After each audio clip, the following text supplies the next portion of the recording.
And we're back with another episode of Cult Classic Neo, and I'm your host, Michael T.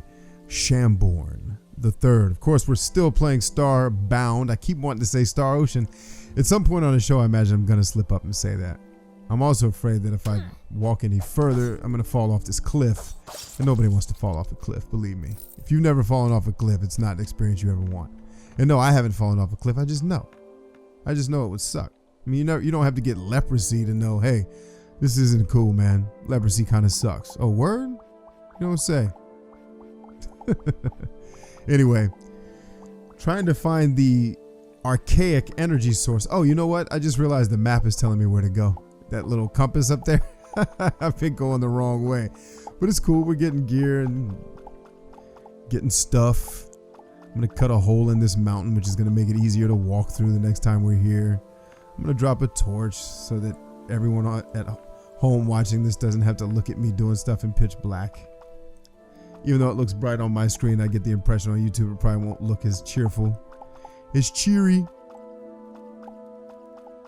Anyway, asked a question last episode about what do you think the next big movement in gaming is. I said I think it's kind of those walk around simulators like Soma and the games from Telltale, and the rationale I gave was that more and more people are on mobile devices when they want their entertainment. Entertainment is the word I'm trying to say. It's what happens when you stay up to record into the wee hours of the night. But, you know, mobile is where everybody's at. And even though many of us argue that mobile gaming is kind of whack, we don't really like it. The fact of the matter is there's a lot of people who do. And so those types of games I would imagine, are much easier to play on a phone than, say, if I tried to fire up Mass Effect 2 on my phone, it'd probably be pretty challenging. I think we'd all agree with that. Can you jump, fool? Come on up here and jump. Oh, I missed. Oh, dude, I got served. Goodness, am I going back to the ship?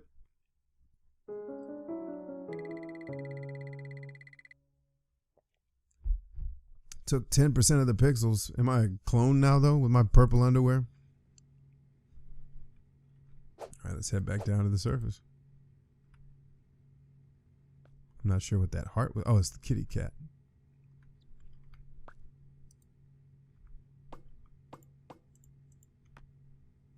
Let's get her done.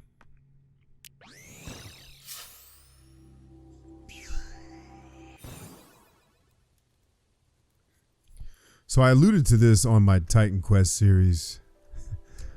I told everyone that Star Trek The Next Generation is my favorite TV show of all time. But I never really explained why. I just kind of said it was.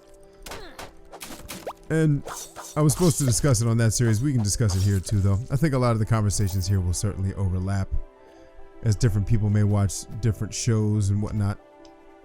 But here's the deal. First of all, Star Trek, the episodes stand alone. That's a plus for me.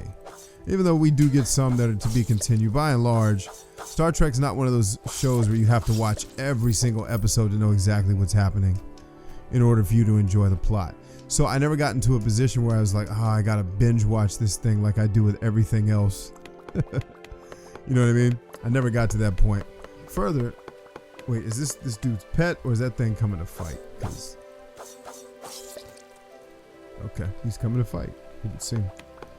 So Star Trek The Next Generation has it all. It has comedy, it has action, it has adventure, it has suspense, it has intrigue, it has high drama. Okay, what's this dude selling? Step ladders, basic oven. I think I should be able to make an oven. Why would I need to buy that? Blue firework. That sounds like fun. But yeah, so Star Trek The Next Generation has all these things going for it. But I'll also tell you that one of the reasons I think anybody loves that show is one Captain Jean-Luc Picard. How do you not love that dude? He's the epitome of leadership. Like, I actually was, matter of fact, I was in a leadership class years and years and years ago where the instructors used Star Trek to make their points. It's like, in the episode, I remember the episode we watched was ethics. It's an episode where Worf becomes paralyzed And the tradition in his culture is that they kill the Klingon.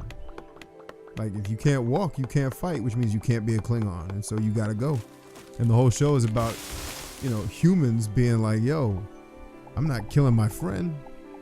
And like, yeah, but your friend's not human. He's got a different way of living. This isn't murder. This is the way they live. And we need to respect that. And they had a hard time respecting it. I thought that was dope. That's not all it does, but it's, I always talk about things that are intellectually stimulating, right? That's kind of why this channel is the way it is. And Star Trek had that, without question.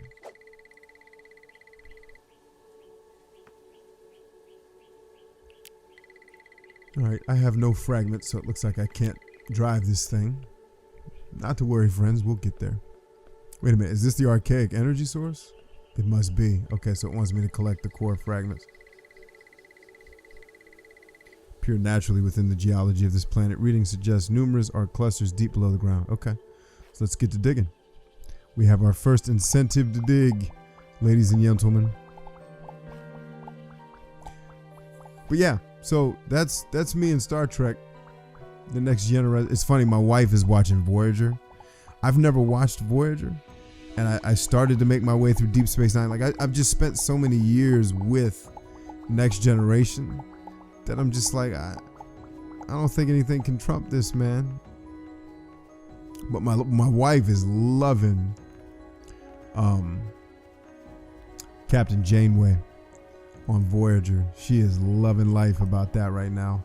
And I think it's cool. Like, she's really fired up. She'll tell me stories like, yo, Janeway just slapped this dude in his underwear. like she's a gangster. I'm like, all right, well, I mean, she is the captain of a starship, for crying out loud. She's no cream puff, I'll tell you that.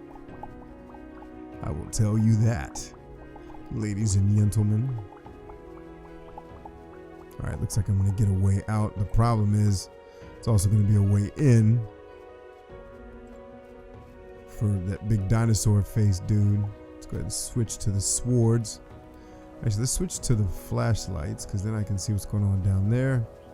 A whole lot that I don't want to be involved in. This might not end well. Got it. Okay, we did it. It's just those sword swings are erratic. If you're not catching on that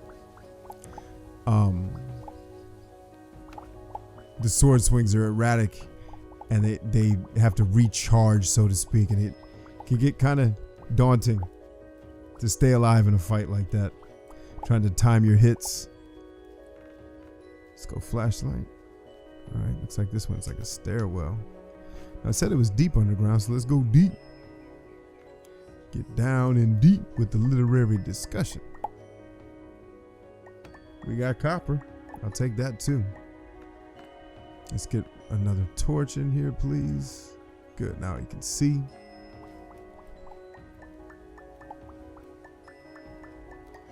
All copper ore. I'll take it. So we're looking for core fragments to power this giant energy source, which is what we got sent to this planet to do in the first place. Oh, bird, come on. Yeah, the swings of this sword are incredibly slow. Oh, he's still alive. Ooh, that was close. And we're done. Oh, Michael. 10% of pixels. I don't even know if I got any pixels on that last trip. Anyway, I'm going to go ahead and adjourn here. Let me go talk to my AI and see what I could potentially be doing wrong. We need to get core fragments. We need to get them quickly. We need to get down to business. But until next time, friends, allow me to bid you a fond adieu. Thank you so much for tuning in. I love you all. Be sure to subscribe if you believe in having a great place to hang out where we can discuss the games we love and hate with intellectual conversation as well as enjoyable gameplay. Till then, friends, peace.